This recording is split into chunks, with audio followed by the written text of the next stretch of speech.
Tenemos al señor Eduardo Sartelli aquí con nosotros. ¿Cómo te va, Eduardo? Buen día.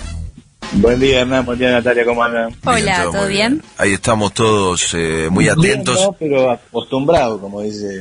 Bueno, que todo no podemos, Eduardo. Todo no podemos. Se hace mágico. Sí, pero un día como hoy, con la temperatura que hace, una casa sin piletas. Claro. Entiendo. Lejos de Igual, pensar que... digamos todo, Eduardo, con las temperaturas que hicieron estos últimos días, este inviernito porteño estuvo bastante bien, O sea, vos sos de la gente que se conforma fácil. Y bueno, sí, no queda otra, Edu, no queda otra. A esta altura estaría en alguna playa uruguaya y vos decís que San Martín es más o menos para conformarse. Bueno, con esto yo tiro hasta mis vacaciones, así que imagínate. Vos te das cuenta que así es como no se hace la revolución. La gente Soy el pequeño burgués ilustrado. Tengo todo a disposición y sin embargo me quedo con esto. Conformismo, como quien dice. Sí, peronismo, pongámosle la... Es lindo, ¿cómo salí con los tapones de punta? ¿Cómo es esto? Nunca medias tintas. Bueno, escúchame, vos sabés que muy temprano a la mañana la gente de la lista ya empieza como, ¿me entendés? Es como el momento en el que el semiconductor empieza a movilizar electrones de un lado para el otro, ya empiezan a preguntar, oye, este Eduardo, y no queda otra, viste, que convocarte para saciar esta disposición que tiene la audiencia. Me parece bien, si la audiencia se sacía con algo tan sencillo, dale nomás, no cuesta mucho. Es un fenómeno que no voy a entender nunca. Mira, estamos en un año electoral, pero me parece que... ¿Con qué vas a venir hoy?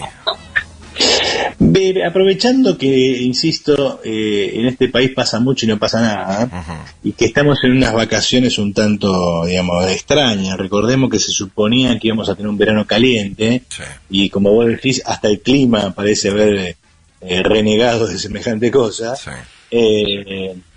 Aprovechamos para recuperar y discutir algunas ideas más generales. En particular quería volver sobre algo que había pedido un lector y que nos comprometió, un oyente, y que nos habíamos comprometido, que es volver sobre el tema de la literatura. La vez pasada estuvimos hablando de el policial sueco y tratando de ver algunos problemas del socialismo y de la sociedad contemporánea a partir de eso. Y hoy tenía ganas de hablar de un tema que a mí, por una cuestión profesional, yo soy un historiador especialista en la cuestión agraria, tema que me toca de cerca, que es el tema del campesinismo. Digamos, como para poner las cosas sobre la silla, el punto sobre la silla ya de entrada, yo odio a los campesinos. ¿Ah? Esto me... Qué lindo. Arrancó. No, que me la colocas al mentón, o sea, ya están todos desesperados, insultando. ¿Cómo va a decir eso con el pobre campesino que dobla su esfuerzo para que todo funcione y él viene y los odia? Así no se puede arrancar. Sí, no, odio a los campesinos. Después vamos a señalar también que odiamos a los indios, pero después eso lo dejamos todavía. El punto central aquí es entender, a partir de un ejemplo de la literatura rusa, que recuerden los oyentes que estamos editando la literatura rusa de la revolución, es decir, la literatura rusa, no la famosa, la canónica, la que está en todos los estantes, que es la literatura clásica rusa, el realismo ruso, ¿no?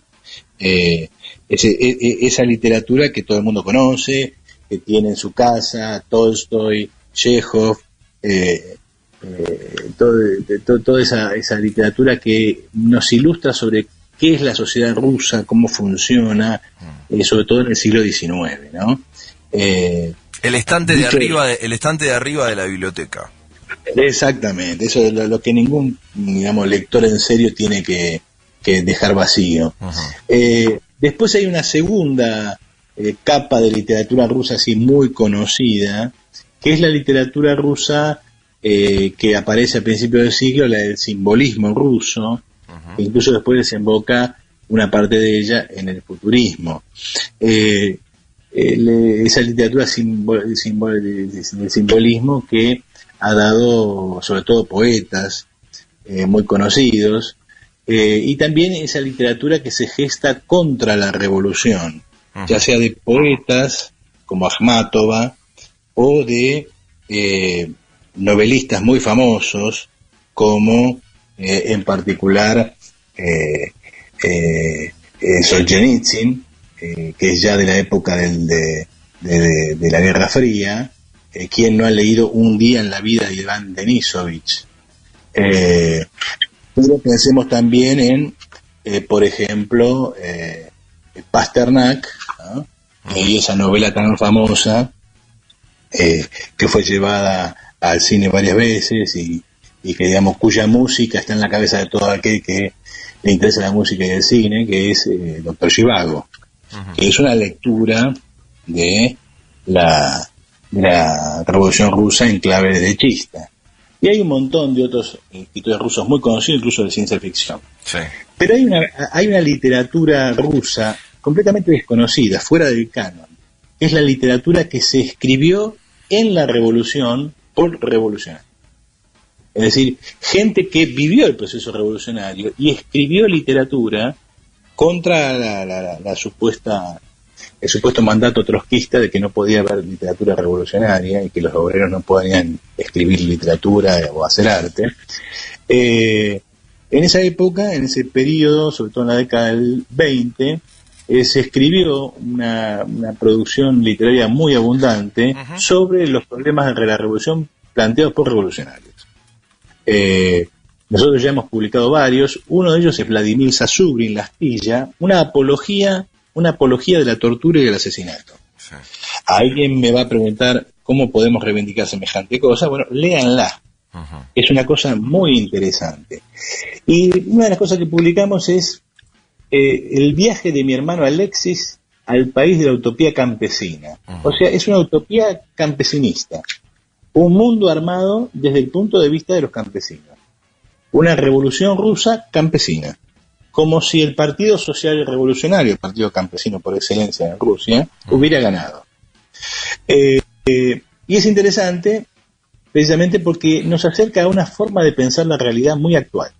A ver, porque yo pensé que cuando lanzabas esta idea del campesinismo nos íbamos a meter con una situación actual que vive el campo en la Argentina, producto de las inundaciones, que obviamente va a poner patas para arriba a la economía del sector agropecuario, que como muchas veces discutimos, es la clave de despegue de la Argentina, digamos, la clave lógica, más allá de algunas otras propuestas que se vienen desarrollando, ¿no? Entender lo que pasa en el campo como motor impulsor de la economía argentina era una clave, ¿no? Sí, digamos que con lluvia o sin lluvia, ya estamos en enero y ya la cosecha está terminando. Con lluvia o sin lluvia, el campo va a producir este año 28.000 millones de dólares. O sea, el campo solo va a traer más dólares que todos los que puso el Fondo Monetario. Eso da una idea de la magnitud del peso del campo en la economía y de la cuestión clave de su lugar. Pero como vos decís, ¿por qué tiene importancia, por ejemplo, entender qué es el campesinismo y escuchar a campesinos de verdad hablar? Sí. ¿Por qué? Porque buena parte de las consideraciones acerca del campo en la Argentina pasan por dos palabras, una de las cuales no vamos a hablar, oligarquía, y otra de las cuales vamos a hablar, campesino o chacarero.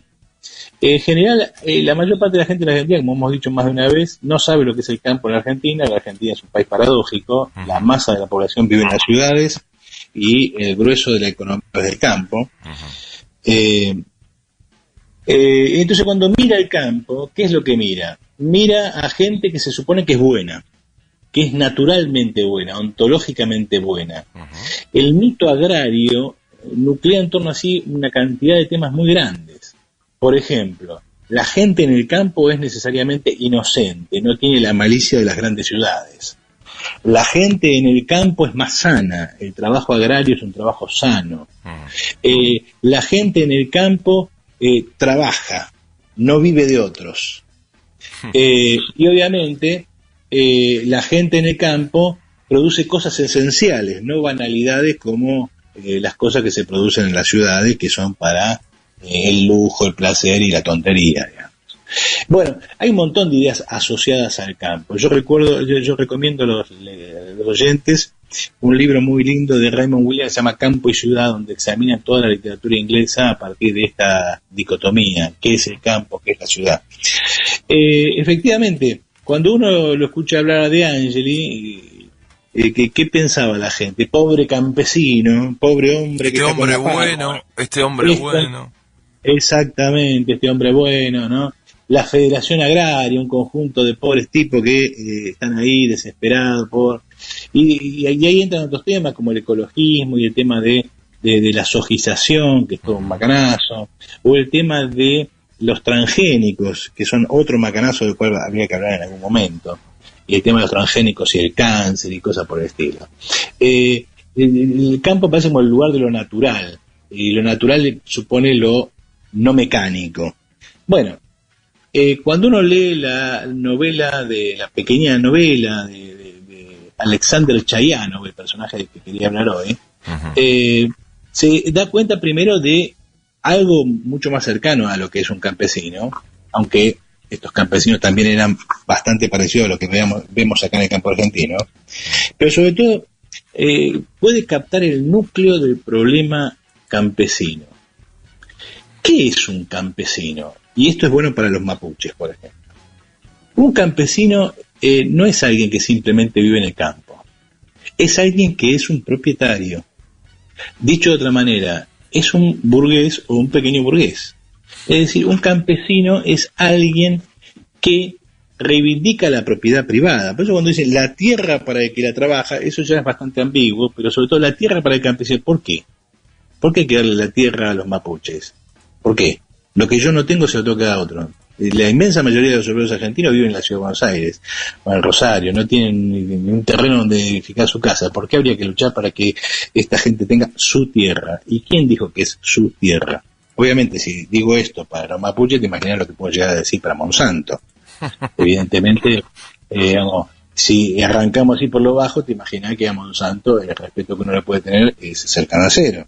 Pero lo que quiero decir con esto es la reivindicación de la propiedad de la tierra que genera todo esto, presupone la expropiación de la propiedad de la tierra para la mayoría. Un dueño de la tierra, un dueño de esta tierra, supone millones que no son dueños de esa tierra. Es decir, significa la reivindicación de la propiedad privada. ¿Qué es interesante en la novela de Chayanov? El viaje. Chayanov es primero un social revolucionario tardío, un tipo que interviene en la revolución rusa a favor de la revolución, no en contra. Pero imagina que va a poder torcer ese camino y que va a poder hacer que la revolución rusa sea una revolución campesina. Y por lo tanto es un tipo hostil al mundo obrero y al mundo proletario y hostil al socialismo tal cual lo conocemos.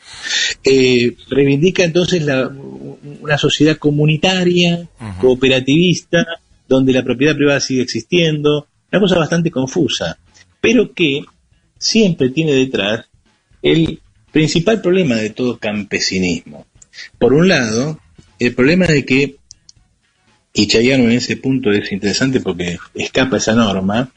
Chayanov es un tipo muy inteligente, es un ingeniero agrónomo notable, es un tipo un economista especializado en el agro muy notable, que ha fundado toda una corriente de interpretación. O sea, en el mundo agrario, cuando se examinan estos problemas, hay dos corrientes.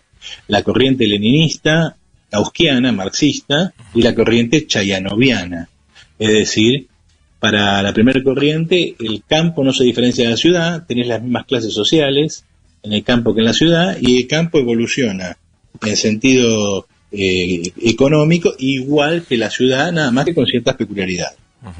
Para Chayanov y los chayanovianos, el campo es algo distinto. Ahí se puede hacer otra cosa. Hay cosas que tienen que ver con la relación del campesino con la tierra, la pequeña propiedad. Hay algo ahí de lo pequeño es hermoso, es decir, de la idea de que la pequeña propiedad que la grande. En ningún caso, parece dejarse de lado la idea de que la pequeña propiedad y la gran propiedad son propiedades, y estamos hablando de una sociedad de propietarios privados. Entonces, Chayanov va a defender esta idea. Durante la década del 20 va a ser, digamos, un tipo importante, va a formar parte de la dirección de la economía soviética, y obviamente es un tipo que pega bien sus ideas con la NEP, la nueva política económica soviética. Allí va a tener posiciones cercanas al bujarinismo, cercanas. Obviamente Stalin lo va a condenar a muerte. Primero al exilio y después a la muerte en la década del 30. Porque Chayánov es efectivamente un cuadro dirigente del mundo campesino, y en decir eso en Rusia en la década del 20 es decir el potencial director de millones de personas que no tienen precisamente la perspectiva de la revolución socialista, sino la de la propiedad privada, bajo la forma de cooperativa o lo que sea, pero la propiedad privada. Entonces, cuando leemos este viaje y vemos todas sus contradicciones, por ejemplo, las dificultades de la propiedad privada que reniega de la tecnología, Chayánov en ese sentido es muy astuto, trata de encajar la nueva tecnología en la vieja estructura. Y por lo tanto está en contra de la tecnología soviética más avanzada, de las grandes explotaciones agrícolas, etcétera, etcétera. Digamos, cuando leemos estos problemas, ahí volvemos a encontrar los problemas que hoy están sobre la mesa, los problemas del ecologismo, los problemas de, por ejemplo, la crítica al gran capital apoyando implícitamente al pequeño capital. Vemos la misma desfiguración de las categorías. Para Chayánov el campesino no es un burgués, tampoco es un obrero. Chayánov se niega a ver al campesino como un burgués o un pequeño burgués. Pero cuando otra vez volvemos al campo argentino, vemos lo mismo. O sea, ¿quién es De Angeli? ¿Es un pobre tipo que no tiene para caerse muerto y que vive con la pala en la mano haciendo zanjas? ¿O es un señor que tiene varias maquinaria de gran complejidad que suma 1 o 2 millones de dólares y que explota cerca de 1000 hectáreas y que sobre esa base tiene un nivel de vida muy superior a cualquier obrero y que en realidad vive de contratar obreros, es decir, de un burgués? La asimilación de un De Angeli con un campesino, de un chacarero pampeano con un campesino, lleva a desdibujar la cuestión de clase. ¿Por quién peleamos cuando peleamos para que a un chacarero le den subsidio? Estamos peleando para que a un obrero de la ciudad de Buenos Aires le saquen la plata del bolsillo y se la den a un señor que vive de explotar a otros obreros, que encima es un explotador mediocre porque ni siquiera puede vivir de explotar a esos obreros, y entonces tiene que apelar a que el Estado le extraiga vía impuestos a otros obreros más plusvalía y se la dé a este pequeño burgués inútil. Lo mismo cuando planteamos toda la cuestión mapuche y la tierra, o los indígenas y la tierra, es decir, esta idea de constituirlos en campesinos. ¿Qué estamos diciendo? Estamos diciendo que le demos propiedad a alguien, ¿no? Lo constituyamos en burgués o pequeño burgués, y que además lo subsidiemos, o sea, lo ayudemos a ser un explotador. Toda la ideología de la izquierda, que vive pidiendo subsidio para las pymes, que vive pidiendo subsidio para los campesinos, lo que está pidiendo todo el tiempo es esto. O sea, que se explote más a los obreros para construir una pequeña burguesía en el posible exitosa, es decir, que se transforme en burgués y acumule capital sobre la base de explotar obreros, o a una pequeña burguesía inútil que sobrevive solamente de subsidios del Estado. Es una política nefasta, es una política que toma a obreros y pretende convertirlo en otra cosa. La quintesencia de esto es el MST brasileño, el Movimiento de Trabajadores Sin Tierra. Ocupar fincas, construir supuestas cooperativas, darlas en propiedad, darle subsidios, todo eso cuesta plata.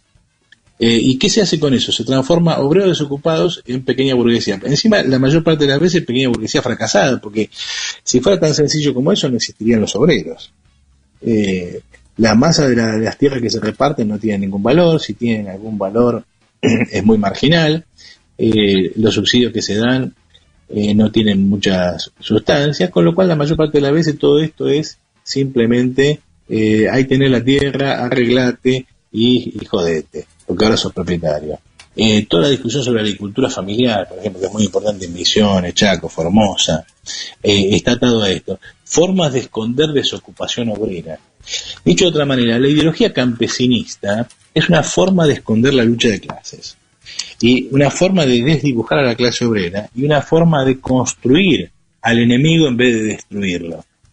Yo creo que la lectura de este texto es útil, es interesante. Yo en el prólogo explico todas estas ideas, y este texto tiene la virtud de de haber sido producido por el fundador, si no el fundador, por lo menos el mayor representante de toda esta corriente. O sea, si alguien quiere entender qué es el campesinismo, tiene que leer a Chayano. Es como si querés entender qué es la Biblia, tenés que leer a Dios. Bah, ponele que quieras leer a Dios. Te lo dejo picando. Te la voy a dejar pasar esa, no te hagas problema. Bueno, entonces la recomendación literaria está hecha, y de esta manera también describiendo un poco una actividad que seguramente vamos a volver, porque vamos a volver sobre este tema, sobre el tema del campo, ¿no? Por lo significativo que es para la economía argentina, y porque de un tiempo a esta parte el campo empezó a tallar como un espacio político, ¿no? O sea, vos hablaste de De Angeli, y hay algunos sectores más que se presentan en la política. Yo creo que desde el momento en el que llegó un gigante que azotó al terrateniente, ¿sí? Los pools de siembra, el campo tuvo que transformarse en un político, ¿sí? Y empezar a jugarla desde ese lugar. Así que vamos a ir viendo seguramente durante el año, en plena campaña, que algunos actores van a aparecer en escena. Tengo esa presunción, no sé. Sí, a ver, ahí entra otra palabra que también es muy mentirosa como campesino, que es la palabra oligarquía. Ajá. ¿No? La oligarquía pampeana. Upa. La oligarquía pampeana es un macanazo, no existe. Hay un punto central, enumerar las grandes fortunas de la Argentina, ¿no? Los Macri, los Pérez Compán, los Fortabat, los Pescarmona, y decime cuál de ellos basa su fortuna en la producción agraria. Y te van a decir, ninguno. El grueso de los capitales de esta gente está en otro lado. Porque el capital agrario tiene limitaciones muy obvias.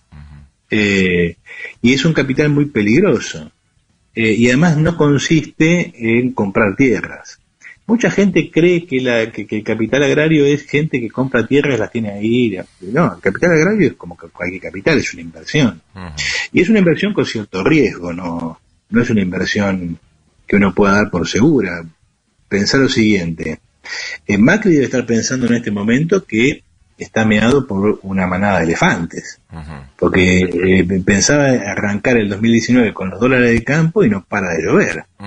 Está claro que esta lluvia no va a afectar el grueso del resultado de la cosecha como sucedió el año pasado, pero te muestra esto el hecho de que estemos pensando que la variación de pluviométrica afecta el resultado de las elecciones de un país.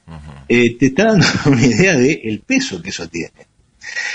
Tiene mucho peso en la economía, pero no es un negocio para las grandes fortunas del mundo. Esto es importante verlo. El negocio agrario es un negocio relativamente chico comparado con los grandes negocios del mundo, o sea, comparado con el mundo automotriz. El negocio agrario no existe. Es importante esto porque nos ayuda a ver, a dimensionar las cosas. Además tiene un peso social y político muy, muy endeble. Una de las desgracias de la agricultura pampeana para la burguesía pampeana, para la burguesía agraria, es que su riqueza y su poder se concentran en un lugar donde hay contrapesos sociales muy fuertes. O sea, ¿qué define la historia? ¿La provincia de Buenos Aires o el conurbano? Entonces, la idea de que vos te podés adueñar de una provincia y armar ahí un poder, y es difícil. ¿Qué define el poder en Santa Fe? ¿Rosario o la Pampa Gringa santafesina? Entonces, le cuesta constituirse como un poder regional. Obviamente, tanto en la provincia de Buenos Aires como en la de Santa Fe, por lo menos un vicegobernador ligado a la Iglesia Galera tiene que tener. Pero la idea de que la Argentina está dominada por intereses agrarios es un delirio. Sí tiene un enorme peso. Totalmente. económico. Sí. Por sí solos no Pero, hacen la diferencia, sino que no. obviamente contrapesan ante otras cuestiones. Pero bueno, nos vamos a meter en este tema seguramente en otro momento. Eduardo, te mando un abrazo, buena semana. Un abrazo para ustedes. Dale, chau, chau. Ahí estábamos con Eduardo Sartelli, como todos los lunes. Deja picante a la audiencia, ¿no? A la gente de la Sartelli por el mango, la lista de WhatsApp que ustedes pueden integrar. Tienen que mandar un mensaje al 4094-7100 y dicen, yo quiero ser parte de la lista, la Sartelli por el mango. Y nosotros lo incluimos. Y entre los integrantes de esa lista, prontito vamos a estar sorteando algunos de los libros que nos trajo Eduardo Sartelli en la última columna que hicimos en el año 2018. Él estuvo aquí presente, incluso los autografió, así que van a tener un libro autografiado. Así que todos los interesados en la bibliografía de Eduardo tienen que decir, yo quiero ser parte de la Sartelli por el mango, en un mensaje en el 4094-7100, y nosotros lo integramos. Después el resto no nos hacemos cargo.